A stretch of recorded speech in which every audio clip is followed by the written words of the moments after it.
Hello बच्चों, hello, welcome to Doubtnut पर आप सभी का बहुत बहुत स्वागत है। आ जाओ जी, आ जाओ।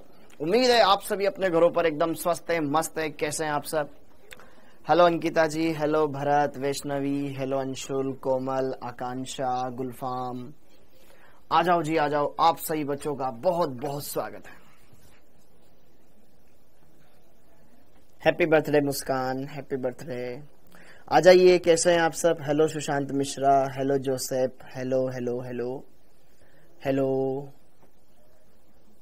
फिल्टर बना लीजिए। कौन सा फिल्टर बेटा? ठीक है, ब्राउन रिंग। 1 मिनट में ब्राउन रिंग परीक्षण बता दीजिए। अभी नहीं पढ़ेंगे बेटा, बाद में पढ़ेंगे। ठीक है, ब्राउन रिंग टेस्ट अगर तेरे को पढ़ना ही है तो पढ़ ले तू कहीं से और जगह से। ठीक है, यूट्यूब पे सर्च कर सकता, उसमें गूगल पे सर्च कर सकता है, मिल जाएगा। Brown ring test nitrate ion के लिए और नाइट्राइट आयन के लिए करवाया जाता है। ठीक है, फेरस सल्फेट डालते हैं अम्लीय माध्यम में, जिससे क्या बनता है? एक संकुल बनता है FeH2O5 NO पॉजिटिव का। ठीक है, वो होता है ब्राउन रिंग कॉम्प्लेक्स। ठीक है, जो कि नाइट्रेट आयन के लिए और नाइट्राइट आयन के लिए करवाया जाता है। Hello hello hello, good evening, good evening. कैसे हो आप सब? हेलो हेलो जी, हेलो हेलो जी, हेलो। राघवेंद्र सर बोले क्लास में ही नोट्स बनवाया करें जैसे कि आप बनाते हो। आ जाओ जी, आ जाओ राघवेंद्र जी। गुड इवनिंग बेटा, गुड इवनिंग। फिजिक्स की क्लास नहीं होगी क्या? नहीं होगी बेटा। हाँ जी, जरा ध्यान से देखो बेटा। कुछ अर्जेंसी आ जाने की वजह से आज आपकी फिजिक्स की क्लास नहीं हो पाएगी। ठीक है, तो आज सारी क्लासेस 7 बजे तक है। ठीक है, एक मीटिंग है, उस मीटिंग की वजह से बेटा आज आपकी लास्ट वाली क्लास नहीं है। ठीक है, ओके। तो आपकी कोई फिजिक्स की क्लास नहीं है, केमिस्ट्री की आज लास्ट क्लास है, देन उसके बाद आपकी कोई क्लास नहीं है आज। ठीक है, सिर्फ आज। ओके, तो चलिए बात करते हैं। आज हम बात करेंगे यहाँ पर सामान्य कार्बनिक रसायन के लेक्चर नंबर 2 के बारे में। आज हम बात करेंगे इसके लेक्चर नंबर 2 के बारे में। Good evening, good evening, good evening. कैसे हो आप सब? उम्मीद है आप सब सारी बातें एकदम बढ़िया समझ पा रहे होंगे, अच्छे सारी बातें क्लियर कर पा रहे होंगे। ओके, और अपनी केमिस्ट्री क्लास भी 7 बजे तक ही होगी। ठीक है, क्योंकि एक मीटिंग है बेटा, मीटिंग में हमें ज्वाइन करना है। ठीक है, ओके, ऑफिस में। हाँ जी, आ जाओ जी, आ जाओ। कल की छुट्टी है क्या? कल किस बात की छुट्टी है भाई? कल कोई छुट्टी उट्टी नहीं है। हाँ जी, लेट तक नहीं पढ़ा पाऊंगा ना बेटा, मैं भी तो मीटिंग में जाऊंगा। हाँ जी, ओके। तो आज हम बात करने वाले हैं सामान्य कार्बनिक रसायन GOC के लेक्चर नंबर 2 के बारे में। तो एक बार मैं आपको बढ़िया से रिवाइज करवा देता हूं, फिर आगे बढ़ते हैं। तो हम फिर इनके बारे में पढ़ रहे थे। ठीक है, पिछले लेक्चर में मैंने आपको अभिक्रिया मध्यवर्ती के बारे में बता दिया था, आक्रमणकारी अभिकर्मकों के बारे में थोड़ा थोड़ा बता दिया था। आज कुछ और जानेंगे, कुछ और नई चीजें करेंगे, सारी बातों को बढ़िया से क्लियर करेंगे और समझेंगे। ओके, फिर इन पे क्वेश्चंस वगैरह फिर लगाएंगे। ओके, तो सबसे पहले एक बार मैं रिवीजन करवा देता हूं, और वैसे ही मैंने आज आपको यूट्यूब पे भी पढ़ाया था। ओके, तो सबसे पहले तो बंध विखंडन, बंध का टूटना, समांश विषमांश, समांश में मुक्त मूलक बनता है, विषमांश में कार्बोधनायन कार्बोनिनायन बनता है। क्लियर? ओके, और अगली बात यहाँ पर मैंने आपको ये बताया था कि उसके बाद हमने पढ़ा था अभिक्रिया मध्यवर्ती, कार्बोधनायन कार्बोनिनायन, फ्री रेडिकल, कार्बिन, नाइट्रीन, बेंजाइन। एकदम सिंपल है, एकदम आसान है। फिर उसके बाद मैंने आपको पढ़ाया था अभिक्रिया के अंदर आक्रमणकारी अभिकर्मक क्या होते हैं। ठीक है, आक्रमणकारी अभिकर्मक 2 प्रकार के होते हैं। एक होता है इलेक्ट्रॉन स्नेही, दूसरा होता है नाभिक स्नेही। एक होता है इलेक्ट्रॉन स्नेही, दूसरा होता है नाभिक स्नेही। हाँ या ना? ओके सर, एक बात बता दो, जैसे जो आप पढ़ाते हो उसे लर्न भी करें। पढ़ना तो पड़ेगा ना मेरे भाई। क्या कैसे कैसे कैसा बच्चा है तू यार? सारा नशे में आते हो क्या तुम? अगर जो हम पढ़ा रहे हैं उसको पढ़ना तो पड़ेगा ना, लर्न तो करना पड़ेगा ना। बिना उसके तेरे नंबर कैसे आएंगे नीट में? कैसा भोला बच्चा है बेटा। ठीक है, दिवाली की 6 दिन की छुट्टी के बाद स्टूडेंट हर दिन छुट्टी करते हैं? नहीं करते हैं। ठीक है, पढ़ने वाले पढ़ते हैं। ठीक है, हेलो हेलो हेलो। फिजिक्स की क्लास नहीं होगी बेटा। ओके, गुड इवनिंग जी, गुड इवनिंग। अरे भाई ठीक है, टेस्ट सिलेबस बेटा, रेशमा जी बार बार डेली की डेली यही काम करे। मैं आपको आते सबसे पहले टेस्ट सिलेबस बताएं। ठीक है, टेस्ट सिलेबस आपको बता रखा है। समावयवता आएगा, समावयवता के बाद IUPAC आएगा, IUPAC और उपसर्ग संयोजक यौगिक आएगा। 3 चैप्टर है। ठीक है बेटा, मैं भी बहुत बीमार हूं। ठीक है, आ जाओ जी, आ जाओ। हाँ, तो सबसे पहले तो बच्चों, आज आपने 12 बजे वाली क्लास देखी थी मेरी? आज आपने 12 बजे वाली मेरी क्लास देखी थी? आज आपने मेरी 12 बजे वाली क्लास देखी थी? हाँ या ना? सर आपने क्या शुरू किया था? हाँ जी, मैंने बोला था दिवाली के बाद बहुत सारी चीजें बदलती है बेटा।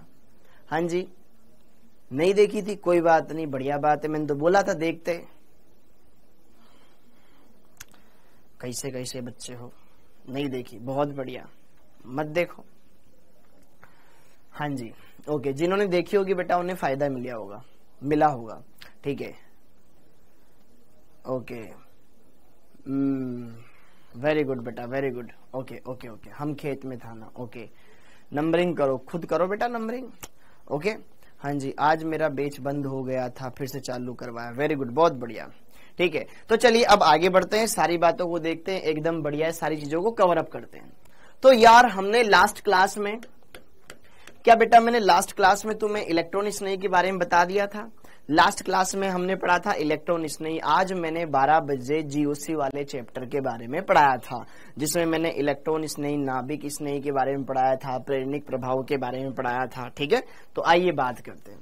अब आज हम बात करेंगे बेटा नाभिक स्नेही के बारे में, नाभिक स्नेही के बारे में, नाभिक स्नेही, न्यूक्लियोफाइल, न्यूक्लियोफाइल, शॉर्ट में इसको NU माइनस से दर्शाते हैं। नाभिक स्नेही बोलो या नाभिक रागी बोलो, एक ही बात होती है। हाँ जी, अरे फिजिक्स की क्लास नहीं है, बार बार यहाँ पे मैसेज मत कर पापा, क्या नाम है इसका, बार बार मैसेज स्पैमिंग करते जा रहे हो।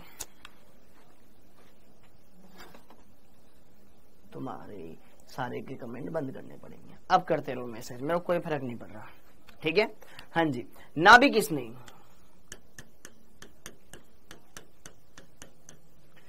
नाभिक स्नेही क्या होता है, अब हम वो पढ़ने वाले हैं, ठीक है। इलेक्ट्रॉन स्नेही हमने पढ़ लिया था। इलेक्ट्रॉन स्नेही के बारे में मैंने आपको क्या बताया था कि सर वे स्पीशीज जो इलेक्ट्रॉन ग्राही हो, जिनका अष्टक अपूर्ण हो।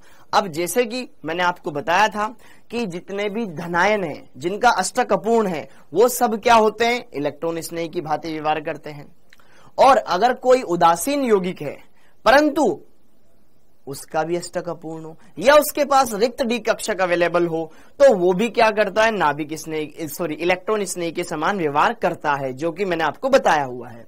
अब हम बात करेंगे यहां पर नाभिक स्नेही। नाभिक स्नेही क्या होते हैं, देखो, जिनके पास एक्स्ट्रा इलेक्ट्रॉन हो, जो नाभिक से स्नेह करते हो, नाभिक से स्नेह करने वाले, नाम से ही पता चल रहा है नाभिक स्नेही, नाभिक से स्नेह करने वाले।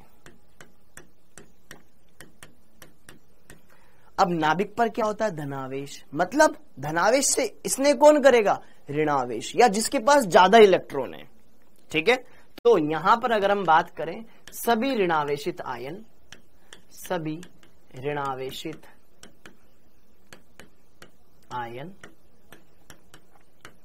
एवं इलेक्ट्रॉन युग्म युक्त यौगिक नाभिक स्नेही के समान व्यवहार करते हैं, नाभिक स्नेही के समान व्यवहार करते हैं, के समान व्यवहार करते हैं।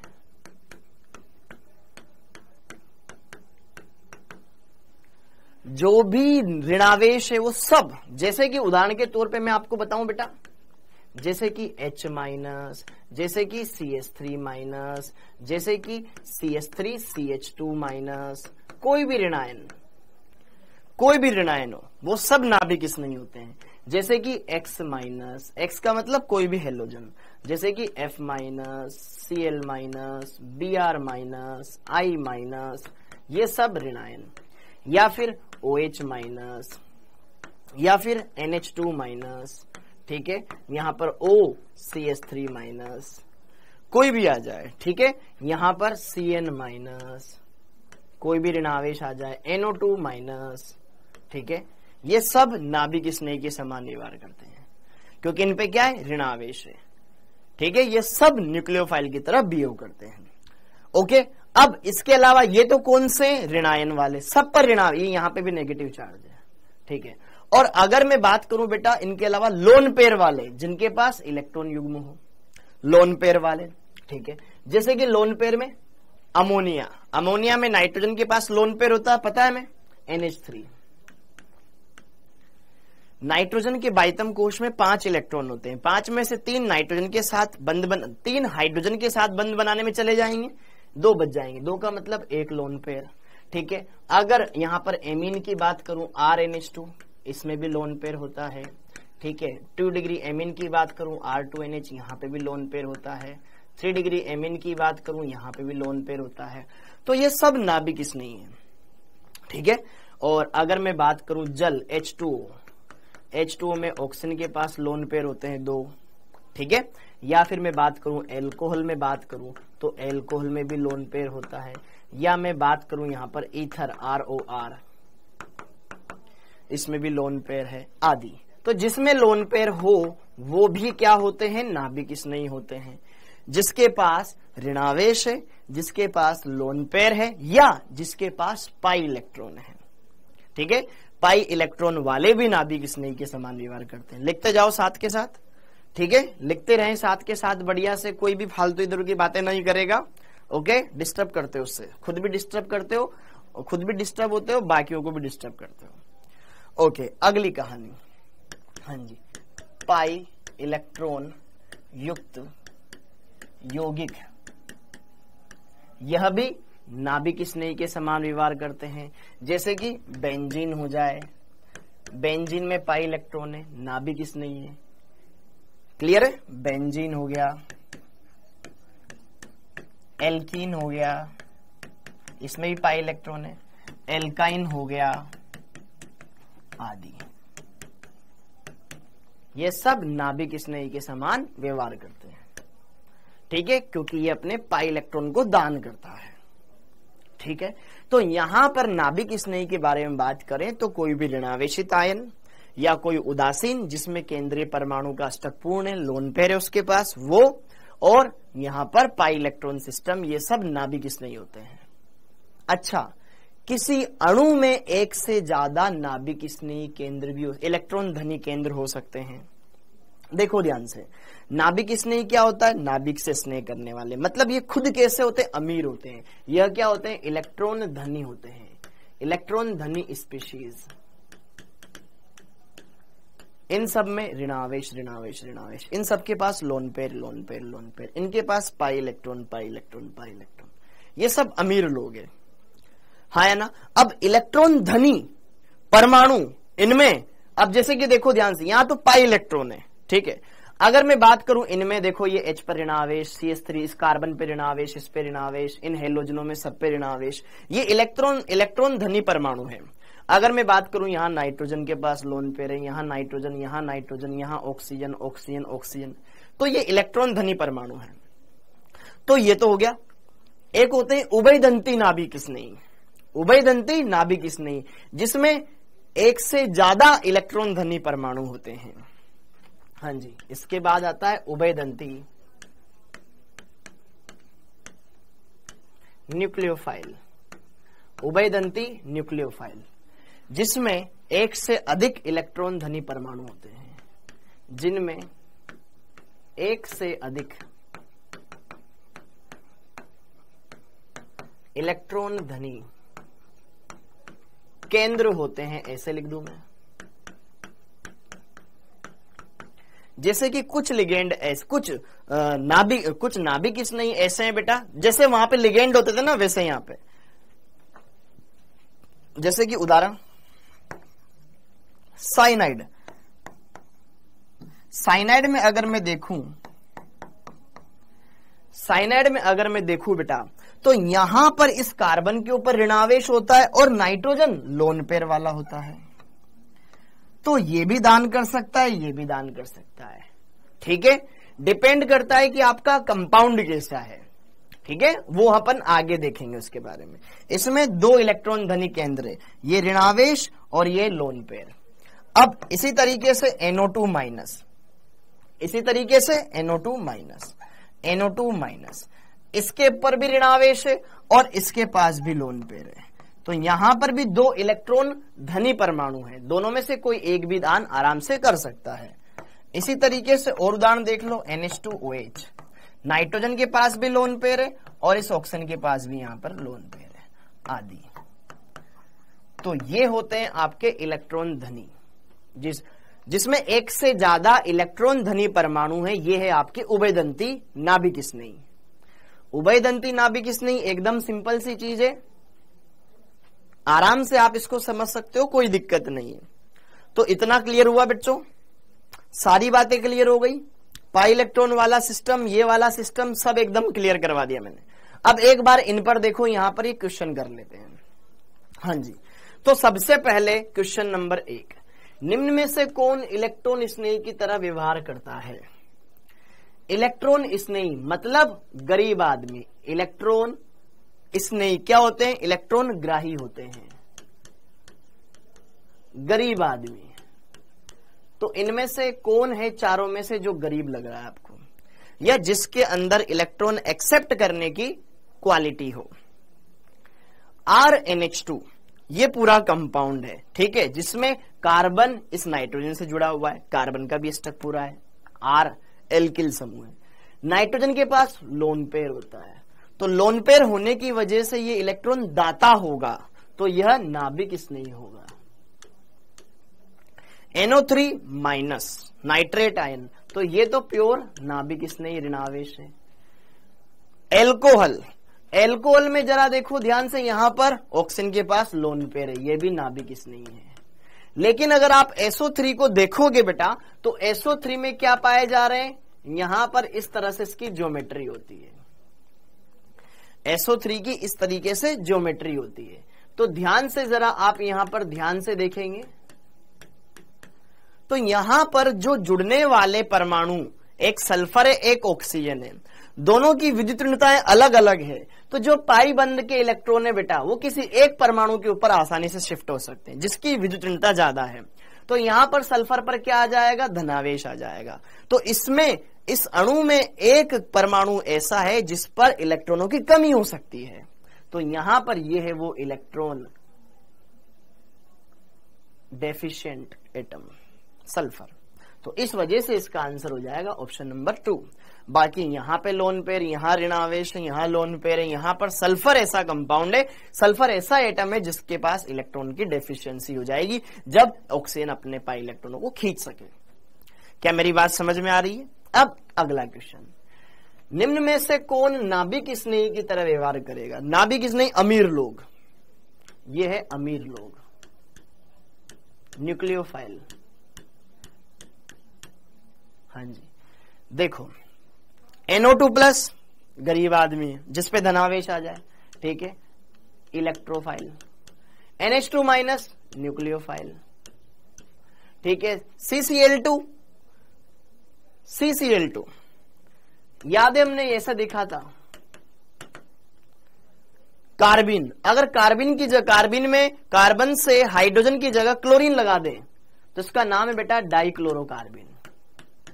डाइक्लोरोकार्बिन, डाइक्लोरोकार्बिन, ये एक कार्बिन है, डाइक्लोरोकार्बिन, ठीक है। यह एक क्या होती है? इलेक्ट्रोफाइल होती है, हमें पता है। 2 इलेक्ट्रॉन तो ये और 2 इलेक्ट्रॉन एक एक क्लोरीन देगा, कोई स्टक पूरा नहीं हो पाएगा। ये नाभिक स्नेही है। CS मुक्त मूलक इलेक्ट्रॉन ग्राही होता है, इसको इलेक्ट्रोफाइल बोला जाता है, लेकिन थोड़ा इसमें एक्सेप्शन वगैरह होता है, ठीक है। लेकिन अगर हम देखें इलेक्ट्रॉन धनी कौन है, ये वाला है, तो हमारा काम बन जाएगा क्या? ऑप्शन नंबर 3 एकदम क्लियर है बेटा। ओके, डन है मामला। ओके, अगला कार्ब ऋणायन। एक कार्ब ऋणायन मतलब अगर कार्बन पर ऋणावेश है तो ये क्या हो सकता है? क्या यह एक क्षार हो सकता है? क्या यह एक न्यूक्लियोफाइल हो सकता है? या दोनों हो सकता है, या इनमें से कोई नहीं? अगर मैं बात करूं कार्ब ऋणायन की, तो कार्ब ऋणायन आमतौर पर ऐसी संरचना वाला होता है, यस और नो? मैंने आपको पढ़ाया हुआ है। तो कार्ब ऋणायन में क्या होता है? कार्बन के पास एक इलेक्ट्रॉन युग्म होता है, अगर वह इलेक्ट्रॉन युग्म किसी कार्बन परमाणु को दान कर दिया जाए तो वो नाभिक स्नेही कहलाता है, न्यूक्लियोफाइल कहलाता है, यस और नो? और एक क्षार से मतलब है यहां पर लुईस क्षार, इसके पास इलेक्ट्रॉन युग्म है, अगर यह अपने इलेक्ट्रॉन युग्म को H+ आयन को दान कर सके तो क्या यह लुईस क्षार कहलाएगा? लुईस अम्ल क्या होते हैं? जो इलेक्ट्रॉन युग्म को लेते हैं। लुईस क्षार क्या होते हैं? जो इलेक्ट्रॉन युग्म देते हैं H+ आयन को। तो यहां पर इसके पास लोन पेयर है। यस, यह एक नाभिक स्नेही भी होगा और एक क्षार भी होगा। यहां पर पहला भी सत्य है, दूसरा भी सत्य है। तो करेक्ट आंसर हो जाएगा ऑप्शन नंबर 3, न कि 1 न कि 2, हो जाएगा आंसर 3। क्या मेरी बात क्लियर है? क्योंकि नाभिक जिस ऋणायन, नाभिक स्नेही भी होता है, क्षार भी होता है। ठीक है, क्लियर, डन है क्या मामला? किसी भी ऋणायन को आप नाभिक स्नेही बोल सकते हो, क्षार भी बोल सकते हो। देखो यहां पर इस क्वेश्चन के साथ एक बात मैं यहां पर आपको लिखवा दूं। ठीक है, आपके ऊपर जो खाली स्पेस है या नोट लगा के लिख लो, नोट लगा के लिख लो। मान लो कोई ऋणायन है, कोई भी ऋणायन है, जैसे कि यही मेरे पास एक ऋणायन है। ठीक है, ठीक, अगर यह ऋणायन हाइड्रोजन के अलावा, जैसे कि कार्बन चेन, हम कार्बनिक यौगिकों में क्या पढ़ेंगे? हम ऑर्गेनिक केमिस्ट्री पढ़ रहे हैं। ऑर्गेनिक केमिस्ट्री में हम ऋणावेश भी देंगे तो किसी कार्बन यौगिक को ही देंगे। ठीक है, ओके। यह ऋणायन, यह जो कोई भी कार्ब ऋणायन, कार्ब ऋणायन न्यूक्लियोफाइल भी हो सकता है और क्षार भी हो सकता है, दोनों हो सकता है। ठीक है, यदि इलेक्ट्रॉन युग्म H+ आयन को दिए जाए तो ये क्या हो जाएगा? लुईस क्षार। क्लियर है मामला? तो इसको बोलते थे हम लुईस क्षार। और यदि इलेक्ट्रॉन युग्म कार्बन, अब देखो यहां पे इसके ऊपर ऋणावेश है। अब ऋणावेश है तो ये अपने इलेक्ट्रॉन युग्म को किसको देगा? धनावेश को देगा। ठीक है, ताकि उसके साथ ही अटैच हो सके। यदि इलेक्ट्रॉन युग्म कार्बन, इलेक्ट्रॉन न्यून कार्बन एटम को दिया जाए तो यह क्या हो जाएगा? न्यूक्लियोफाइल हो जाएगा। ओके, अगर किसी पर ऋणावेश है तो वो नाभिक स्नेही भी हो सकता है, क्षार भी हो सकता है। अगर वो अपना लोन पेयर सिर्फ H+ आयन को दे और उसको एक्सेप्ट कर ले तो लुईस क्षार कहलाएगा। ठीक है, अगर वो किसी अभिक्रिया के दौरान अपना ऋणावेश कार्बन को दे रहा है H+ के अलावा, H+ को न देकर के कार्बन चेन को दे रहा है, किसी कार्बन परमाणु को दे रहा है, H+ को न दे रहा हो, तो फिर उसको मैं बोलूंगा कि वो नाभिक स्नेही है। अभिक्रिया को देखकर पता चलेगा। ठीक है, अभिक्रिया को देखकर पता चलेगा। जैसे कि मान लो, अभी आपको लिखना नहीं है बेटा, अभी आपको लिखना नहीं है। जैसे कि OH-, अगर OH- इस धनावेश के साथ जुड़ जाए, OH- अपना ऋणावेश इस धनावेश को दे दे, इसके साथ जुड़ जाए, तो ये नाभिक स्नेही है। परंतु यही OH- यहां जो ये H+ आयन है, देखो अगर इस बंध के दोनों इलेक्ट्रॉन यहां शिफ्ट हो जाए तो ये H+ फ्री कि नहीं, मैं तेरे साथ नहीं जुड़ूंगा, मैं H+ को लेकर के अलग हो जाऊंगा, जल बनाऊंगा मैं तो ये हो गया लुईस क्षार। छोटी सी बात है, ज्यादा डेप्थ में जाऊंगा नहीं, इसलिए मैं भी आपको थोड़ा सा ही बताऊंगा, वरना कंफ्यूज हो जाओ, ऐसा काम नहीं करना। ठीक है, तो आपको मैं ये बताना चाह रहा हूं कि कोई भी ऋणायन लुईस क्षार भी हो सकता है और नाभिक स्नेही भी हो सकता है। वो डिपेंड करता है अभिक्रिया की क्रियाविधि में कि उसमें क्या चल रहा है। ठीक है, तो अभी आप इतना समझो। ठीक, अगला, हाँ जी, निम्नलिखित में कौन उभयदंती नाभिक स्नेही है? जिसमें 2 इलेक्ट्रॉन धनी परमाणु हो, NH2OH, यस, नाइट्रोजन भी है, ऑक्सीजन भी है, एन इसमें ऋणावेश है ऑक्सीजन पर और नाइट्रोजन के पास लोन पेयर होता है, ये भी है, NO2- भी होता है तीनों। तो option number 4 should be correct. क्या मेरी बात क्लियर है बच्चों? तो यहां तक ये सारी बातें हमने देखी, अच्छे से क्लियर कर ली। डन है क्या मामला? Very good. तो ये हमने देख लिया, नाभिक स्नेह के बारे में जान लिया, सब कुछ जान लिया जितना हमें जानना था। इलेक्ट्रॉन स्नेह क्या होता है, नाभिक स्नेह क्या होता है, ये भी हमने एकदम क्लियर कर दिया। अब आता है हमारे सामने इसमें अगला टॉपिक, बंध विखंडन हमने पढ़ लिया, अभिक्रिया मध्यवर्ती क्या होते हैं वो हमने जान लिया, और हमने ये भी जान लिया कि यार यहाँ पर ये आक्रमणकारी अभिकर्मक क्या होते हैं, एक होते हैं इलेक्ट्रोफाइल, एक होते हैं न्यूक्लियोफाइल। तो आई होप आपके दिमाग में एक अच्छी सी छवि बन चुकी होगी, इलेक्ट्रोफाइल क्या होते हैं, न्यूक्लियोफाइल क्या होते हैं। Got it? अब हम पढ़ने वाले हैं इलेक्ट्रॉनिक प्रभाव, सबसे इंपॉर्टेंट टॉपिक, इलेक्ट्रॉनिक प्रभाव।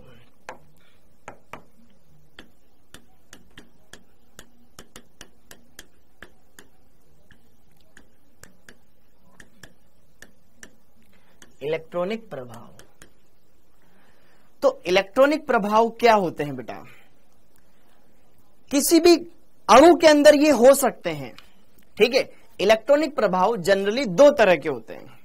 इलेक्ट्रॉनिक प्रभाव बेसिकली दो टाइप के होते हैं, एक होते हैं स्थायी, कुछ होते हैं स्थायी प्रभाव, और कुछ होते हैं अस्थायी प्रभाव।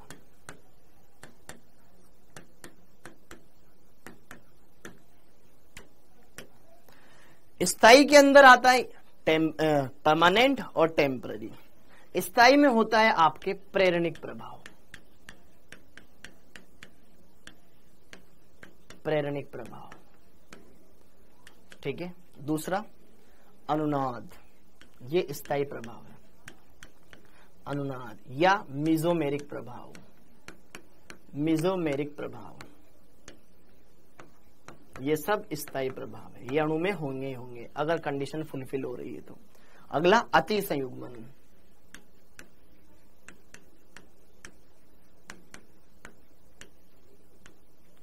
ये तीन स्थायी प्रभाव होते हैं। चौथा अस्थायी होता है इलेक्ट्रोमेरिक प्रभाव,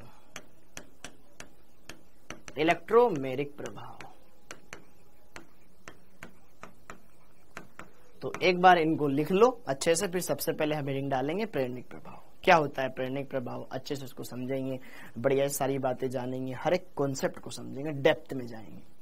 और आपको सारी चीजें ढंग से समझनी है बेटा, तो मैं आपको कहना चाहूंगा आप एक बार पीरियोडिक टेबल वाला चैप्टर जरूर रिवाइज कर लेना, अगर आप ऑर्गेनिक समझना चाहते हो तो, क्योंकि आपके इसमें विद्युत ऋणता वाला कॉन्सेप्ट बार बार काम आएगा, ठीक है। पीरियोडिक टेबल जरूर रिवाइज कर लेना, ओके। और थोड़ा सा सहसंयोजक बंध, अतिव्यापन वगैरह ये वापस से रिवाइज कर लेना, संकरण, अतिव्यापन, सिग्मा बंध, पाई बंध, ये चीजें आप रिवाइज कर लेना, आपकी ऑर्गेनिक में कोई दिक्कत नहीं आएगी। क्योंकि सबसे बड़ी दिक्कत आती है इलेक्ट्रोनेगेटिविटी, हमें सर विद्युत ऋणता के बारे में कैसे पता चलेगा, आकार के बारे में हमें नहीं पता, तो बहुत सारी चीजें, ये छोटी छोटी कमियां आपको आएगी। और मैं इस बात की गारंटी लेता हूं, अगर आपने ये चीजें ढंग से पढ़ रखी है और मैंने पढ़ाई हुई है तो आपको कोई दिक्कत नहीं आएगी, ठीक है। ये पढ़ाया हुआ है मैंने, आपको बस अच्छे से उनको रिवाइज करना है, बस इतना सा आपका काम है। क्लियर? सबसे पहले हेडिंग डालेंगे हम प्रेरणिक प्रभाव, तो हमें इन्हीं के बारे में जानना है, सबसे इंपॉर्टेंट टॉपिक यही है इस चैप्टर का। ये आपने कर लिया, आपको ऑर्गेनिक में रत्ती भर भी दिक्कत नहीं आएगी। सबसे पहले अगर हम बात करें तो सबसे पहले हेडिंग डाल लो आप प्रेरणिक प्रभाव, प्रेरणिक प्रभाव, इंग्लिश में बोलते हैं इसे इंडक्टिव इफेक्ट, इंडक्टिव इफेक्ट, आई प्रभाव या आई इफेक्ट।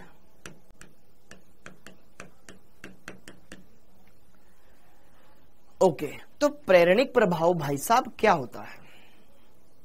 प्रेरणिक प्रभाव क्या होता है?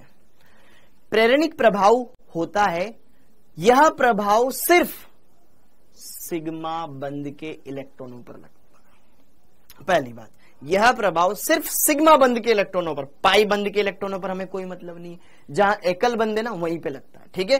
एकल बंधित सिग्मा बंध के इलेक्ट्रॉनों पर ये लगता है, ठीक है। तो पहली बात इसमें ये लिख लेते हैं, यह प्रभाव सिर्फ सिग्मा इलेक्ट्रॉनों पर लागू होता है।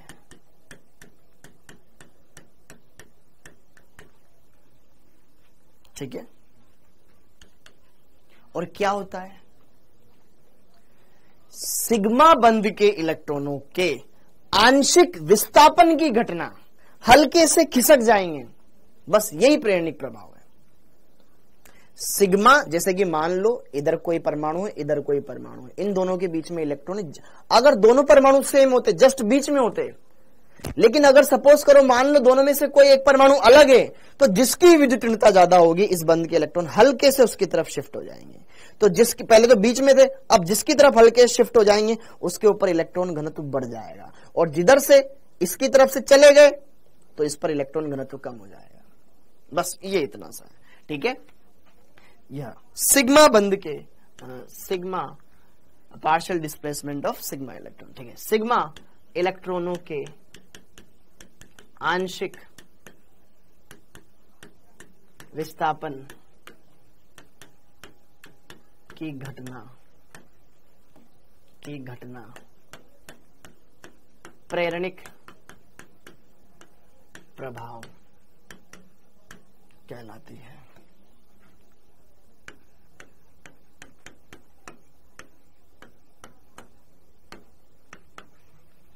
इसमें, ठीक है, यह एक स्थायी प्रभाव होता है, स्थायी प्रभाव है। पहले कुछ बातें लिखवा देता हूं, ठीक है। यह दूरी पर निर्भर करता है, दूरी पर निर्भर करता है, ठीक है बच्चों। लास्ट, ठीक है, 3 से 4 कार्बन के पश्चात यह प्रभाव समाप्त हो जाता है। 3 से 4 कार्बन के बाद यह प्रभाव समाप्त हो जाता है। पहले इतना सा लिख लो, ठीक है, इतनी थ्योरी लिखेंगे। क्या होता है ये? पहली बात तो ये सिर्फ सिग्मा इलेक्ट्रॉनों पर लगता है, ठीक है, ओके।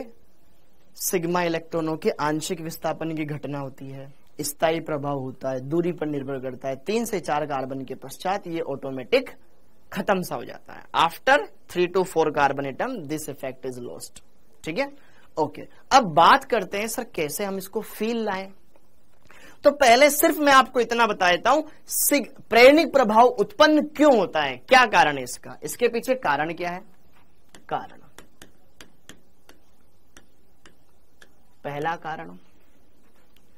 पहला कारण बंधित परमाणुओं की विद्युत ऋणताओं में अंतर, बंधित परमाणुओं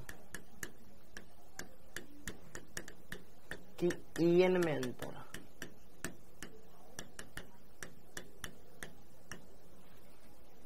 ठीक है, इलेक्ट्रोनेगेटिविटी डिफरेंट होना। दूसरा, या उनके संकरण अलग होना, संकरण में अंतर।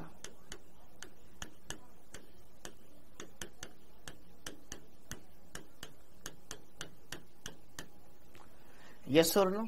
अब आपकी सुविधा के लिए एक बार मैं यहां पर कुछ बातें लिखवा देता हूं, फिर आगे बढ़ता हूं। आपको पता है विद्युत ऋणता, हमें पता है बेटा कार्बन 3 तरह के संकरण दर्शाता है, sp, sp2, sp3। अगर मैं आपको बताऊं तो सबसे ज्यादा विद्युत ऋणता sp कार्बन की होती, पड़ी हुई है हमने, फिर उससे कम होती बेटा sp2 कार्बन की, और सबसे कम होती है sp3 कार्बन की। यस और नो, क्या ये आप जानते हैं बात? सबसे ज्यादा विद्युत ऋणता इसकी होती है 3.25 के लगभग, फिर इसकी होती है बेटा 2.75 के लगभग, और एक नॉर्मल कार्बन इसकी होती है 2.5 के लगभग। ये पता होना चाहिए, ठीक है, ओके।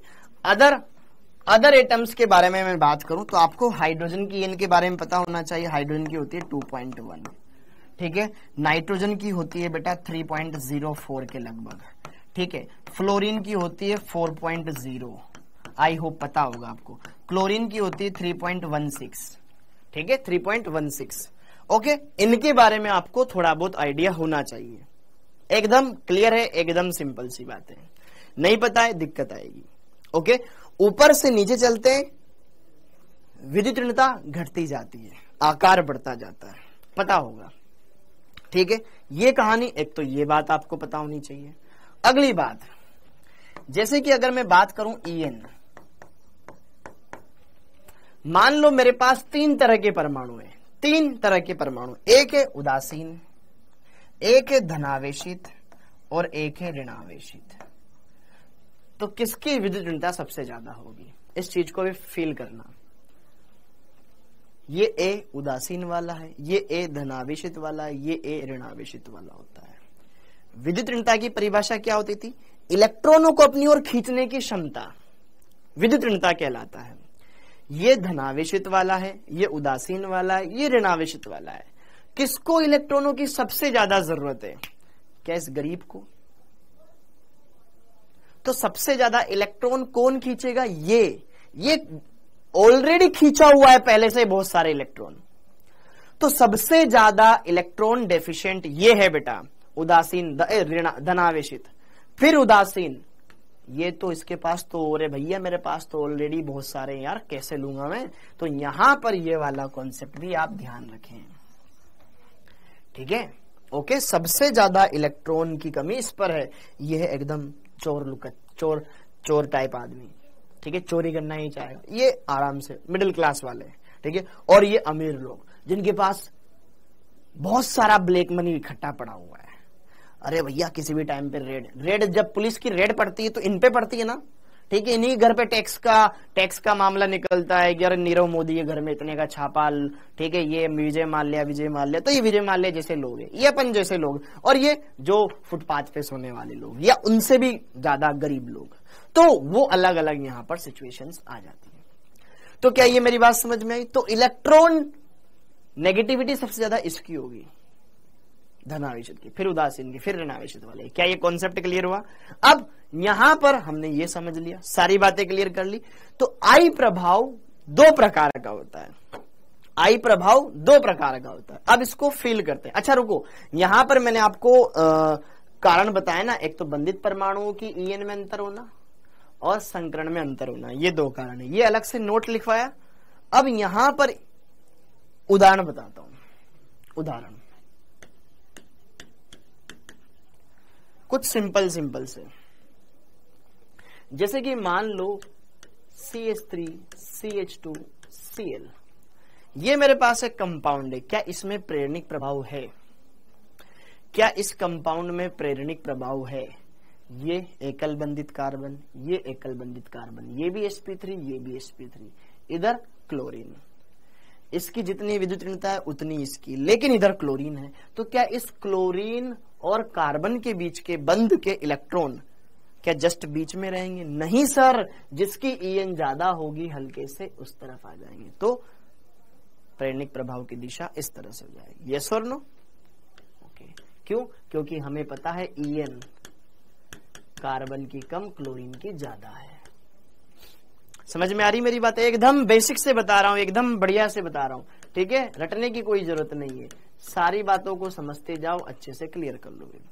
यहां पे देखो, ये कार्बन है, ये ऑक्सीजन है, दोनों की विद्युत ऋणताओं में अंतर है। ऑक्सीजन की ज्यादा है तो प्रेरणिक प्रभाव इस दिशा में लगेगा, इलेक्ट्रॉन इस दिशा में जाएंगे। क्लियर है क्या मामला?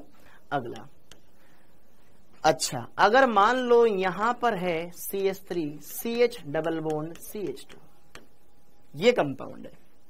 तो अब फील करिएगा बच्चा, यार ये एकल बंधित कार्बन है, एकल बंधित कार्बन का संकरण sp3 होता है, डबल बॉन्डेड है sp2, डबल बॉन्डेड है sp2। तो इस सिग्मा बंध के इलेक्ट्रॉन किधर जाएंगे? जिसकी विद्युत ऋणता ज्यादा है। अभी अभी हमने देखा था कि sp2 कार्बन वाले की विद्युत ऋणता ज्यादा है, तो इस सिग्मा बंध के इलेक्ट्रॉन इस तरफ आएंगे। क्या मेरी बात समझ में आ रही है क्या? ठीक है, सेम इस तरीके से CH2 double bond CH, C triple bond CH, ये एक और कंपाउंड मैंने लिया, ये डबल बॉन्डेड, ये डबल बॉन्डेड। संकरण हमें निकालना आता है, इसका संकरण आता है बेटा sp2, इसका भी sp2। ये एकल बंधित कार्बन, ये हो ट्रिपल बॉन्डेड, ये है sp, ये भी sp संकरित। इतना तो मैंने सिखाया हुआ है, तो इतना तुम्हें आता होगा, लाज रखना मेरी। ओके, तो इस सिग्मा बंध के इलेक्ट्रॉन इधर जाएंगे या इधर जाएंगे? जिसकी विद्युत ऋणता ज्यादा होती है, sp कार्बन वाले की ज्यादा होती है, अर्थात इस बंध के इलेक्ट्रॉन इस दिशा में जाएंगे। तो ये हो किसकी वजह से रहा है? प्रेरणिक प्रभाव की वजह से हो रहा है। किसकी वजह से हो रहा है? प्रेरणिक प्रभाव की वजह से हो रहा है। क्लियर है मेरी बात? ओके। अगर मैं आपसे पूछूं यार, अगर मैं आपसे पूछूं ये है बेंजीन, ठीक है, बेंजीन में सारे कार्बन sp2 है, अभी कोई प्रेरणिक प्रभाव इसका नहीं लग रहा। लेकिन अगर बेंजीन के ऊपर मैंने लगा दिया CH3 समूह, तो यहां पर इस कार्बन का संकरण तो sp3 है और बेंजीन में जो कार्बन है उसका संकरण तो sp2 है ना मेरे भाई, हाँ या ना? तो अब बेंजीन वाले कार्बन की विद्युतीयता ज्यादा है तो ये बेंजीन इससे इलेक्ट्रॉन खींचेगा, तो म्यू इसकी प्रेरणिक प्रभाव की दिशा इस तरह से आ जाएगी। दिशाएं बताना आ रही है आपको? यही काम की चीज है इसमें। हाँ जी, EF। आगे देखो ध्यान से, हर एक चीज को ढंग से क्लियर करते जाओ, अच्छे समझते जाओ, फील आती जाएगी आपको ऑटोमेटिकली। देखो यह भी sp3 कार्बन, ये भी sp3 कार्बन, ये ट्रिपल बॉन्डेड कार्बन है, sp कार्बन है, ये sp2 कार्बन, sp3 कार्बन है। तो इस सिग्मा बंध के इलेक्ट्रॉन इस दिशा में जुड़ जाएंगे। कोई दिक्कत है क्या? नहीं है ना? एकदम सिंपल, एकदम बढ़िया से मस्त माहौल में चल रहा है क्या कंपाउंड? एकदम बढ़िया से होले होले, धीरे धीरे समझ में आ रहा है क्या सब कुछ? एकदम बढ़िया से, अच्छे से, जीरो लेवल से। ओके, तो हम कहीं ना कहीं ये समझ पा रहे हैं कि सर इलेक्ट्रॉन वो खींच रहे हैं जिनकी विद्युतीयता ज्यादा है। तो कहीं ना कहीं प्रेरणिक प्रभाव इस वजह से ही लग रहा है कि या तो परमाणुओं की विद्युतीयताओं में अंतर है या उनके संकरण में अंतर है, ठीक है। जिसकी विद्युतीयता ज्यादा है इलेक्ट्रॉन उस दिशा में जाए जा रहे हैं, यही है प्रेरणिक प्रभाव। अब प्रेरणिक प्रभाव दो तरह से होता है, प्रेरणिक प्रभाव दो तरीके से होता है। प्रेरणिक प्रभाव दो तरीके से लगता है बेटा, इसके दो प्रकार है। देने वाला समूह जो इलेक्ट्रॉन दे रहा हो वो प्लस आई प्रभाव दर्शाते हैं, जो इलेक्ट्रॉन खींच रहा हो वो माइनस आई प्रभाव दर्शाते हैं। तो अब यहां पर सारी बातें हमने क्लियर कर ली, तो अब देखेंगे इसके प्रकार।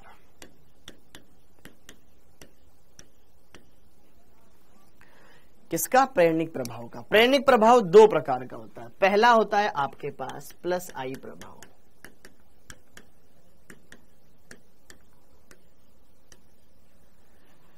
ठीक है। प्लस आई प्रभाव कौन से समूह दर्शाएंगे? जैसे कि देखिए ध्यान से, यहां पर मान लीजिए मेरे पास ये एक कार्बन चेन है, इसमें कोई अन्य परमाणु जुड़ा हुआ है X। अगर मैं बोलूं देखो ये भी कार्बन, ये भी कार्बन, ये भी कार्बन, ये भी कार्बन, चारों की विद्युतीयता सेम, लेकिन इस कार्बन से कोई अन्य परमाणु X जुड़ा हुआ है, और अगर मैं बोल दूं कि यार विद्युतीयता ना कार्बन की ज्यादा है X से, तो कार्बन चेन इससे इलेक्ट्रॉन खींचेगी कि नहीं खींचेगी? खींचेगी। तो कार्बन इलेक्ट्रॉन खींचने लगेगा, ये वाला कार्बन इससे इलेक्ट्रॉन खींचेगा, अरे नहीं मैं ज्यादा विद्युत नहीं हूं, इलेक्ट्रॉन मेरी तरफ आएंगे। अब जैसे ही इलेक्ट्रॉन इसकी तरफ जाएंगे तो बेटा इस पर इलेक्ट्रॉन घनत्व घटने लगेगा, तो यहां पर इस पर आंशिक रूप से धनावेश आ जाएगा। यस और नो? आएगा कि नहीं आएगा? आंशिक धनावेश, डेल का चिन्ह आंशिक को बताता है, और इस पर उतना ही आंशिक ऋणावेश आ जाएगा। यस और नो? आ जाएगा। अब जरा देखो ध्यान से, ये कार्बन है, ये भी कार्बन है, ये ऋणावेशित कार्बन है, ये उदासीन कार्बन है, किसकी विद्युतीयता ज्यादा होगी? अगर कोई उदासीन है कोई ऋणावेशित है, उदासीन वाले की ज्यादा होती है विद्युतीयता। तो अगर हम बात करें इन दोनों में से, अब इलेक्ट्रॉन इसकी तरफ जाने लगेंगे, क्या उतने जाएंगे क्या जितने इस X से इस कार्बन ने खींचे? नहीं, क्योंकि है तो दोनों कार्बन ही ना भाई। इस कार्बन ने इस X से खींचे, कोई अन्य परमाणु ही है, तो विद्युतीयताओं में अंतर बहुत ज्यादा आएगा, तो ज्यादा इलेक्ट्रॉन खींचे जाएंगे। लेकिन ये कार्बन है, ये भी कार्बन है, कि चल ठीक है तू मेरे ही जैसा है लेकिन मैं खींचूंगा तब भी, ठीक है। ये इलेक्ट्रॉन तो खींचेगा लेकिन उतने नहीं खींचेगा, तो यहां पर जो डेल आएगा, ऋणावेश आएगा, वो पहले से कम आएगा, ठीक है। और अब ये ऋणावेशित, ये उदासीन, थोड़ा ये खींचेगा, धीरे धीरे धीरे घटता जाए, और 3 से 4 कार्बन के पश्चात ये प्रभाव समाप्त हो जाता है। तो आप इसमें ये देखें कि यार इस X ने क्या किया, इस X ने इलेक्ट्रॉन दिया, यही है प्लस आई प्रभाव। किसका? X का। हमें प्रभाव किसका देखना है? जो चेन में अलग से जुड़ा हुआ है, वरना तो आप ऐसे देखोगे सर ये एक्स तो दे रहा है और ये खींच रहा है। हम प्रभाव देखते हैं किसी अलग ग्रुप का जो चेन में कुछ अलग से जोड़ रखा हो। ठीक है, ओके, क्या मेरी बात समझ में आ गई? अब कौन प्लस आई प्रभाव दर्शाएंगे? ठीक है, तो यहां पर अगर हम बात करें कम विद्युत ऋणी परमाणु, कम विद्युत ऋणी परमाणु एवं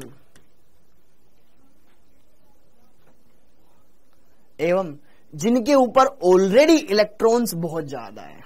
ठीक है, एवं ऋणावेश, देने वाले की बात कर रहे हैं अपन, देने वाले की बात कर रहे हैं। ठीक है, एवं ऋणावेशित आयन प्लस आई प्रभाव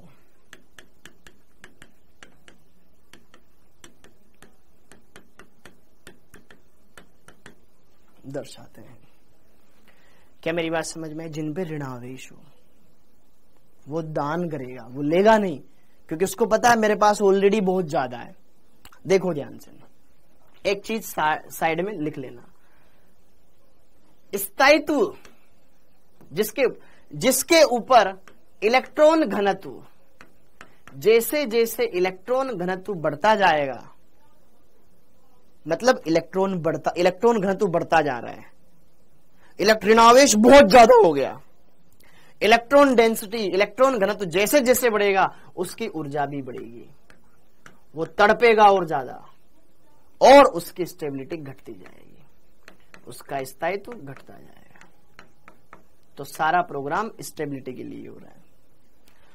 तो जो कम विद्युत ऋणी है उससे तो खींच लिया जाएगा ही जाएगा, लेकिन जिसके पास ऑलरेडी नेगेटिव चार्ज है, वो ऑलरेडी नेगेटिव चार्ज लेके बैठा हुआ है, तो क्या वो और लेगा? नहीं, ले भाई, ले, आफत खत्म कर, सेटल कर इन पैसों को। ठीक है, हाँ है ना? तो अब जरा देखो ध्यान से, यहां पर प्लस आई प्रभाव दर्शाने वाले समूहों के उदाहरण। कौन प्लस आई प्रभाव दर्शाएगा? जैसे कि देखो, मैं इसको अलग अलग क्वेश्चंस करवा के आपको बताता हूं। जैसे कि देखो ध्यान से, पहले ऋण आवेशित वाले लेते हैं, जैसे कि CH2 नेगेटिव, ONH नेगेटिव। ठीक है, ये इधर कार्बन चेन से जुड़े हुए हैं। ठीक है, इधर O नेगेटिव। तो देखो ध्यान से, तीनों पे ऋणावेश है, इस पे कार्बन पे भी ऋणावेश, नाइट्रोजन पे भी ऋणावेश, ऑक्सीजन पे भी ऋणावेश। दान तीनों ही करेंगे, दान तीनों ही करेंगे कि भाई तू भी मेरे से भी ले ले, मेरे से भी ले ले, मेरे से भी ले ले। लेकिन अब तीनों में से कौन समूह सबसे बढ़िया है जो कि प्लस आई प्रभाव दर्शाए? अब देखो ध्यान से, देखने का नजरिया, यहां कार्बन पे ऋणावेश, यहां कार्बन दे रहा है, यहां नाइट्रोजन दे रहा है, यहां ऑक्सीजन दे रहा है, लेकिन हमको पता है विद्युत ऋणता ईएन वाले फंडे से हम करेंगे। कार्बन, नाइट्रोजन, ऑक्सीजन, सबसे ज्यादा विद्युत ऋणता ऑक्सीजन की होती है। इसके पास ऋणावेश तो है लेकिन ये देंगे नहीं। इसके पास ऋणावेश है, दे सकता है, इसके पास ऋणावेश है, कार्बन है तो अच्छे से देगा। तीन दोस्त है, सबसे कंजूस आदमी ये, एकदम पैसे ही नहीं निकल रहे इनसे। यार अभी नहीं है यार, बाद में यार, ठीक है पार्टी देना यार, बर्थडे यार। क्या है पार्टी, क्या होती है पार्टी, हम तो जानते ही नहीं है। ये वैसे लोग है इनके पास पैसे लेकिन निकल नहीं रहे। तो यहां पर ऋणावेश ये भी है, ये भी है, ये भी। तो सबसे आसानी से दान कौन करेगा? कार्बन, क्योंकि इसके पास नेगेटिव चार्ज है और कम विद्युत ऋणी परमाणु है। समझ में आया? दूसरा और देखो, अगर मान लो O नेगेटिव और यहां पर है COO नेगेटिव, यह भी एक ऋणायन है, यह भी एक ऋणायन है। कौन सा ऋणायन अच्छे से डोनेट कर पाएगा? तो यहां पर इस ऑक्सीजन के पास नेगेटिव चार्ज है, वो तो यहां पे भी है, लेकिन बच्चों इस ऋणावेश को अगर आप ध्यान से देखोगे तो इस पाईबंद के साथ ये संयुग्मन में है। डबल बॉन्ड, सिंगल बॉन्ड, ऋणावेश, डबल सिंगल ऋणावेश, डबल सिंगल ऋणावेश। क्या इसमें संयुग्मन है? और जहां पर संयुग्मन होता है वहां रेजोनेंस लगता है, अनुनाद लगता है, हम आगे पढ़ेंगे। मतलब इसके ऋणावेश को ये डबल बॉन्ड अपने साथ संयुग्मन में रखेगा। आपका एक दोस्त है, उसके पास भी जेब में 1000 रुपए है, दूसरा दोस्त है उसके पास भी जेब में 1000 रुपए है। देने में दोनों दे सकते हैं, लेकिन वो बोल रहा है यार मेरे को चाहिए यार अर्जेंट, मेरे को ना अभी रिचार्ज करवाना है, कुछ करवाना है, बहाना वहाना बना रहा है, ये वाला लेना है यार क्या है, ठीक है, ये देगा आराम से। यहाँ पे क्या है, रेजोनेंस, अनुनाद। अनुनाद के कारण ये पहले अपने घर में देगा, फिर बाद में दूसरे की सोचेगा। क्लियर? जबकि एकदम फ्री है, आराम से दान कर सकता है। क्लियर हो गया क्या मामला? एकदम समझ में आ रहा है कि सबको एकदम क्रिस्टल क्लियर होना चाहिए, कोई भी दूर की फालतू बातें नहीं करेगा, पूरा ध्यान बोर्ड पर होना चाहिए। एक कॉन्सेप्ट मिस हुआ, भूल जाओगे सब। ठीक है, ओके। अब अगला, हाँ जी, एल्किल समूह की अगर मैं बात करूं, जैसे मेथिल, एथिल, प्रोपिल, सामान्यतया एल्किल समूह प्लस आई प्रभाव दर्शाते हैं। ये भी दान ही करने का काम करते हैं। ठीक है, सामान्यतः एल्किल समूह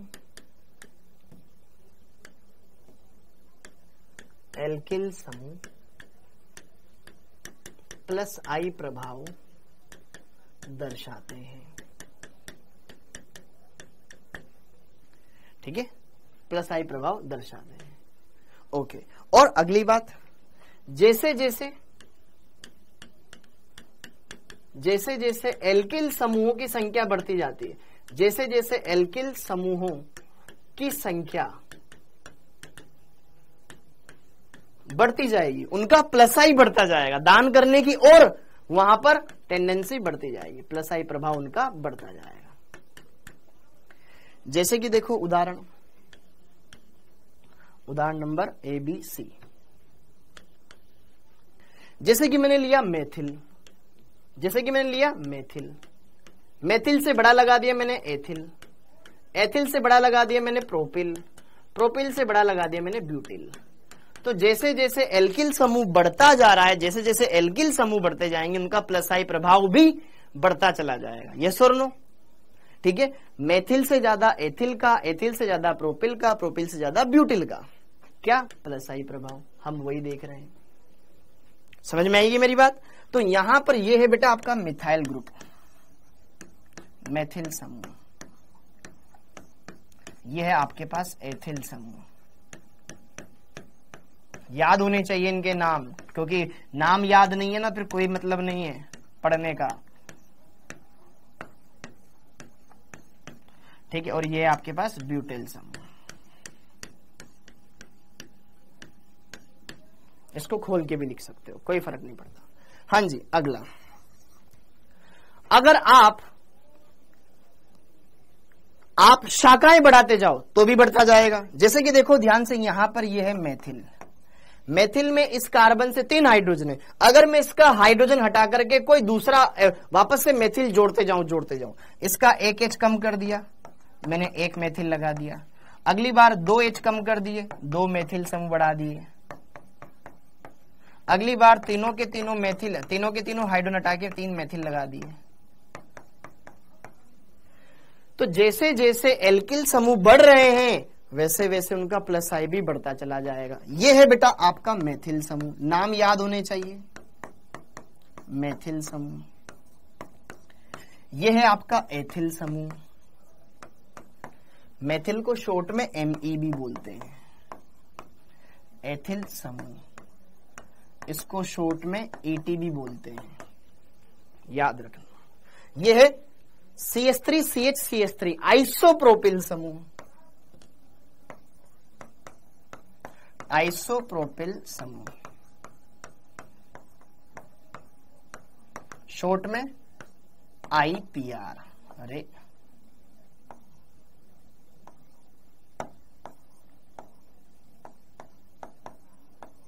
IPR, आइसोप्रोपिल। ठीक है, ओके। और ये है ब्यूटिल समूह, 1 2 3 4 कार्बन वाला एल्किल समूह ब्यूटिल, जिसमें ये वाला कार्बन 3 डिग्री है, तो उसका नाम है तृतीयक ब्यूटिल, तृतीयक ब्यूटिल। ठीक है, 3 डिग्री, या फिर टर्ट, TERT, टर्ट ब्यूटाइल इसको बोला जाता है, टर्ट ब्यूटाइल।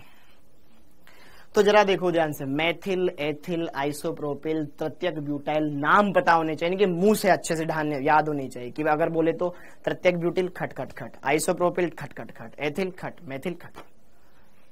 ठीक है, दिमाग में छवि बना लेना इनकी। तो जितना बड़ा देखो, यहां पर ये एक समूह है, मेथिल है। अब यहां पर मैंने इसका एक हाइड्रोजन कम करके मेथिल और लगा दिया, फिर 2 मेथिल लगा दिए यहां पर।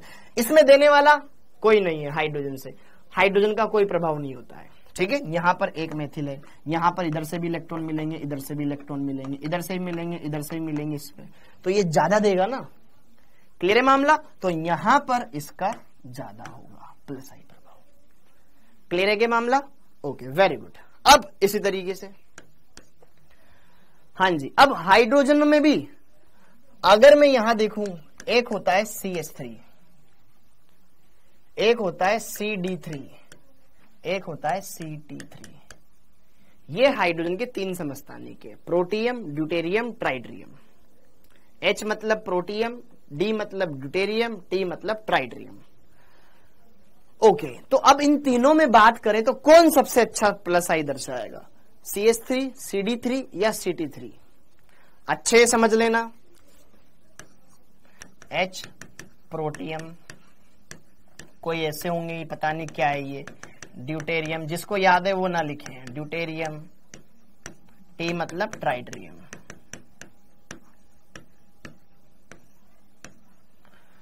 हाँ जी, तो जरा देखें ध्यान से किसका प्लस आई ज्यादा होता है। तो मैं आपको बता देता हूं बेटा, CH बंद सबसे बड़ा होता है, सबसे बड़ा, फिर उससे छोटा होता है CD बंद, और सबसे छोटा होता है CT बंद। तो ये कार्बन जितनी ज्यादा सप्लाई आएगी, जितना जल्दी सप्लाई आएगी, हम उतना माल डिलीवर कर पाएंगे। यस और नो? एल्किल समूह तीनों है, तीनों प्लस आई दर्शाएंगे, लेकिन कहां से इलेक्ट्रॉन सबसे नजदीक है? भाई यहां पे बंद छोटा है, फटाफट से इलेक्ट्रॉन खींच सकता है, यहां पे भी खींचेंगे, यहां पे दूरियां ज्यादा है तो इलेक्ट्रॉन कम खींचने में आएंगे। ठीक है, तो ये सबसे छोटा, थोड़ा बड़ा, फिर ये सबसे बड़ा बंद होता है। तो यहां पर सबसे ज्यादा इस कार्बन के ऊपर इलेक्ट्रॉन घनत्व होगा, क्योंकि ये तीनों ट्राइट्रियम से जल्दी खींच पाएगा, यहां से थोड़ा कम, यहां से सबसे कम। ठीक है, तो सबसे ज्यादा इसका होगा। ठीक है, और F अगर हम बात करें यहां पर ट्राइट्रियम, ड्यूटेरियम और हाइड्रोजन, तो हाइड्रोजन का तो प्रभाव 0 होता है, इसका I लगभग 0 होता है। इसको तो हम एज अ रेफरेंस एलिमेंट मानते हैं। क्या मेरी बात समझ में आई? क्या आपको एकदम क्रिस्टल क्लियर हो जानी चाहिए, सारी बातें एकदम मक्खन की तरह हो जानी चाहिए। क्लियर है बच्चों? एकदम ओके। तो अब एक साथ इनका क्रम देख लेते हैं।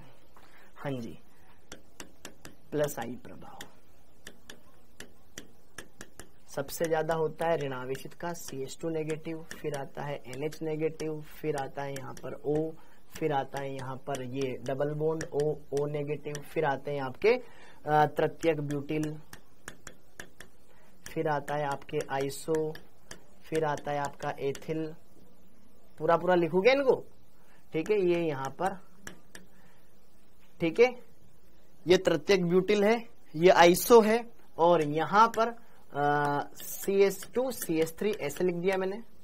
लेकिन इसके बाद मेथिल आता है, लेकिन मेथिल से ज्यादा तो इनका है। ठीक है, तो फिर इसके बाद आता है बेटा आपके पास CT3, फिर आता है CD3, फिर आता है CH3, फिर इससे ट्राइट्रियम, फिर ड्यूटेरियम, और सबसे कम होता है H का तो आई प्रभाव नगण्य होता है। ये हो गया प्लस आई प्रभाव दर्शाने वाले समूह, एकदम आपके सामने। क्लियर है क्या मामला? ओके, एकदम क्लियर है क्या मामला? तो प्लस आई प्रभाव दर्शाने वाले सारे समूह आपके सामने हैं।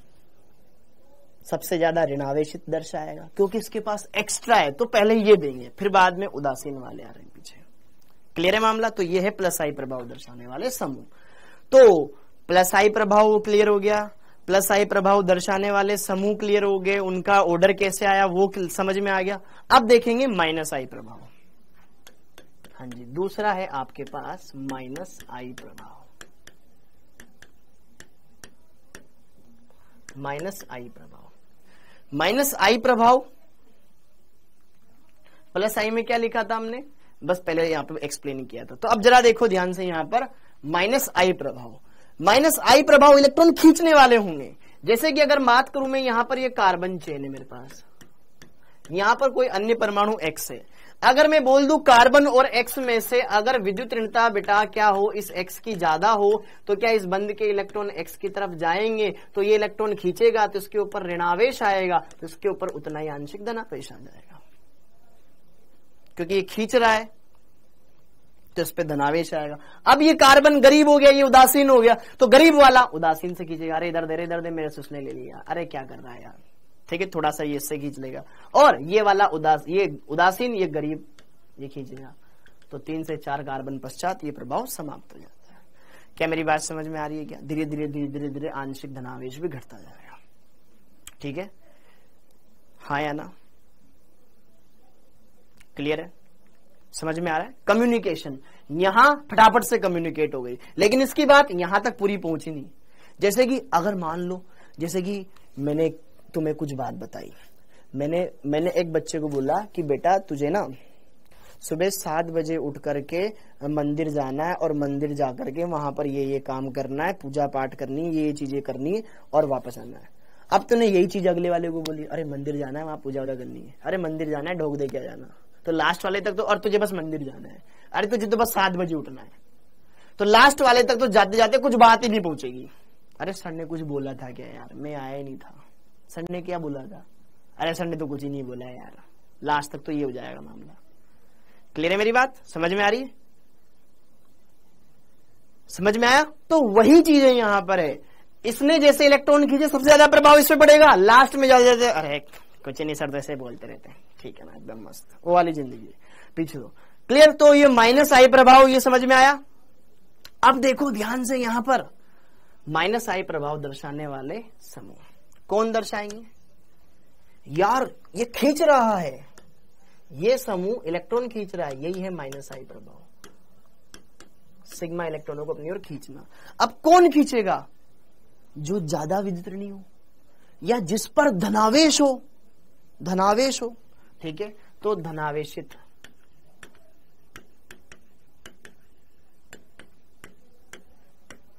आयन एवं अधिक ईएन वाले एटम माइनस आई प्रभाव दर्शाते हैं, माइनस आई इफेक्ट दर्शाते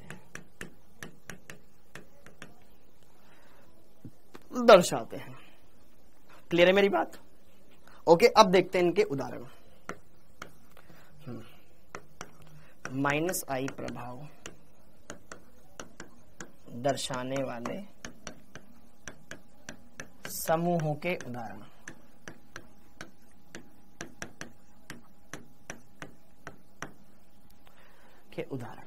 ठीक है, माइनस आई प्रभाव दर्शाने वाले समूह के उदाहरण, माइनस आई प्रभाव दर्शाने वाले समूह के उदाहरण। तो इसमें सबसे पहले मैं बता रहा हूं यहां पर आपको NF3 पॉजिटिव। अच्छा, ये धनावेश किस पर है? नाइट्रोजन पर है। NR3 पॉजिटिव, NH3 पॉजिटिव, इन तीनों में देखो नाइट्रोजन धनावेशी थे। अरे नाइट्रोजन पे धनावेश है, वो तो कार्बन चेन से इलेक्ट्रॉन खींचेगा ही खींचेगा, तो माइनस आई प्रभाव दर्शाएगा। तो तीनों के तीनों माइनस आई प्रभाव दर्शाएंगे, यस और नो? Yes sir. अब तीनों में भी सबसे ज्यादा कौन दर्शाएगा? आइए चलिए उसके बारे में रिसर्च करते हैं। तो यहां पर बेटा नाइट्रोजन से जुड़े हुए 3 फ्लोरीन, 1 2 3, और इस पर है धनावेश। यहां पर नाइट्रोजन से जुड़े हुए 3 एल्किल समूह। एल्किल समूह मतलब मेथिल, एथिल, प्रोपिल, जो भी होगा तो कार्बन ही ना। तो यहां पर इससे कार्बन कार्बन कार्बन जुड़ा हुआ, इस पर धनावेश। यहां पर नाइट्रोजन से जुड़े हुए 3 हाइड्रोजन।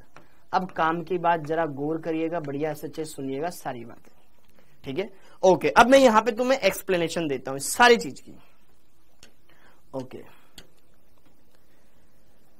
यहां नाइट्रोजन के पास धनावेश है, लेकिन नाइट्रोजन से जुड़ा हुआ है बेटा फ्लोरीन, और फ्लोरीन नाइट्रोजन से ज्यादा विद्युत ऋणी होता है, यस और नो, फ्लोरीन की विद्युत ऋणता सबसे ज्यादा होती है, तो ये इस बंद के इलेक्ट्रॉन अपनी ओर खींच रहा होगा, ये अपनी ओर खींच रहा होगा, ये अपनी ओर खींच रहा होगा। बेचारे के ऊपर पहले ही धनावेश था, तुमने और इलेक्ट्रॉन खींच लिया, अब तो वो भयंकर इलेक्ट्रॉन खींचने वाला है, हाँ या ना, हाँ या ना। उसके ऊपर तो पहले ही इलेक्ट्रॉन कम थे, तुमने और खींच लिया, अब तो वो और ज्यादा इलेक्ट्रॉन खींचेगा।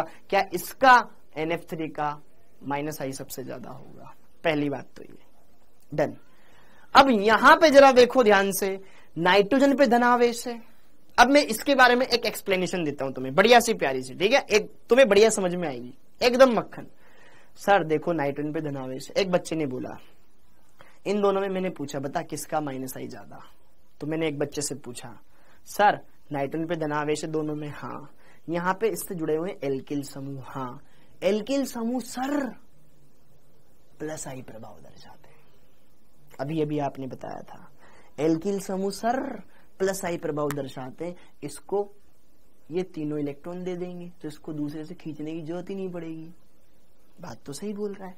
और सर हाइड्रोजन का तो I प्रभाव 0 होता है, तो हाइड्रोजन का I प्रभाव 0 होता है, तो हाइड्रोजन तो इलेक्ट्रॉन दे नहीं पा रहा है, यहां तो मिल गए, तो ये वाला ज्यादा गरीब होगा, फिर ये दूसरे से खींचेगा। क्या मेरी बात समझ में आ रही है? क्या मेरी बात समझ में आ रही है? क्या मेरी बात समझ में आ रही है? क्या ओके ओके, क्या मेरी बात समझ में आ रही है कि बेटा? ठीक है बेटा, ये लास्ट एग्जांपल रहेगा, मीटिंग के लिए कॉल आ रहा है तो मेरे को मीटिंग में जाना पड़ेगा, ठीक है, ओके। जस्ट अभी मैं यहां पर आपको पूरा क्लियर करवाता हूं। तो आपने सोचा कि यार इसका ज्यादा होना चाहिए -I प्रभाव, -I प्रभाव NH3 का ज्यादा होना चाहिए NR3 के मुकाबले, लेकिन लेकिन लेकिन लेकिन लेकिन लेकिन लेकिन ऑर्गेनिक के अंदर ये छोटी छोटी बातें ही बहुत अहम है। एकदम सही एक्सप्लेनेशन है, कोई दिक्कत नहीं एक्सप्लेनेशन में बेटा, लेकिन यहां पर जिस तरीके से हमने यहां पर निकाला है ना, देखो ध्यान से, नाइट्रोजन के पास धनावेश है, यहां कौन है? कार्बन है, यहां भी कार्बन है, यहां भी कार्बन है, और यहां पर नाइट्रोजन जुड़े हुए हैं, हाइड्रोजन हाइड्रोजन हाइड्रोजन।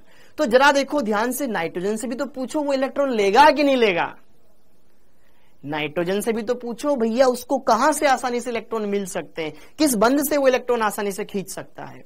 तो यहां पे अगर मैं बात करूं, यहां पे जुड़ा हुआ है कार्बन, तो जरा देखो ध्यान से, नाइट्रोजन और कार्बन, नाइट्रोजन की ये होती है लगभग लगभग 3 के आसपास, 3.04 होती, 3 ले ली, कार्बन की होती है 2.5, और नाइट्रोजन जब हाइड्रोजन जुड़ रहा है तो यहां पे नाइट्रोजन इसके 2.1, अंतर यहां पे ज्यादा है ना, तो अंतर ज्यादा होगा तो इस बंध की इलेक्ट्रॉन जल्दी ये खींच लेगा। भाई ये नहीं दे रहा, लेकिन मैं खींच तो सकता हूं, हमने जोड़ ऐसा रखा है, हाँ या ना, हमने जोड़ ऐसा समूह रखा है। तो यहां पर कार्बन और नाइट्रोजन की विद्युत ऋणताओं में अंतर कम है, यहां पर विद्युत ऋणताओं का अंतर ज्यादा है, तो यहां खींचना आसान है। हट, तो इलेक्ट्रॉन रख के क्या करेगा, इधर दे मेरे को, तो यहां पर ये इससे खींच लेगा जबरदस्ती, तो फिर सामने वाले से कम खींचने पड़ेंगे। यहां थोड़ा पावरफुल आदमी है, थोड़ा 19-20 वाला मामला है, यहां 20 और 10 वाला मामला है,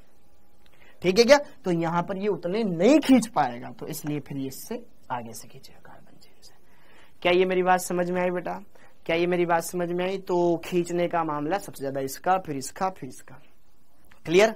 ओके, हाँ जी। अब एक उदाहरण और देख लेते हैं बढ़िया सा।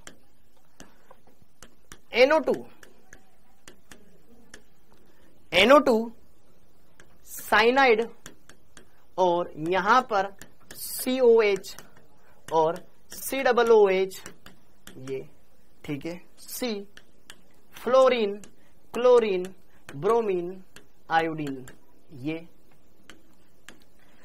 ठीक है, COOR, ठीक है। चलो ये अभी इतना ये आप करके लाना, ये दोनों आप करके लाना, देखना किसका -I ज्यादा होता है बेटा, ठीक है, किसका -I ज्यादा होता है। हाँ जी, ठीक है बेटा, जितना भी मैंने पढ़ाया ये समझ में आया आप सबको, जितना ही मैंने पढ़ाया ये समझ में आया आप सबको। देखो वेरी गुड बेटा, वेरी गुड। सौरभ कुमार जी, क्या सब समझ में आया? मेरी बहुत ज्यादा है बेटा। ठीक है, क्लियर हो गया एकदम? परी जी वेरी गुड बेटा, एकदम मस्त टॉपिक है, एकदम रापचिक टॉपिक है। अगर एक दिन भी क्लास मिस कर दी, अगले दिन कुछ भी समझ में नहीं आएगा, हकीकत से बोल रहा हूँ। ठीक है, तो ध्यान रखना अच्छे से। कम आया तो बेटा पहले ढंग से पढ़ना, वापस से दोबारा से क्लियर करना, ये दोनों आप खुद ट्राई करना। ओके, आप सभी का बहुत बहुत धन्यवाद। फिजिक्स की क्लास नहीं है, फिजिक्स की क्लास नहीं है। ठीक है, अब जो भी क्लास होगी कल होगी बेटा। आप सभी का बहुत बहुत धन्यवाद। थैंक यू, जय हिंद।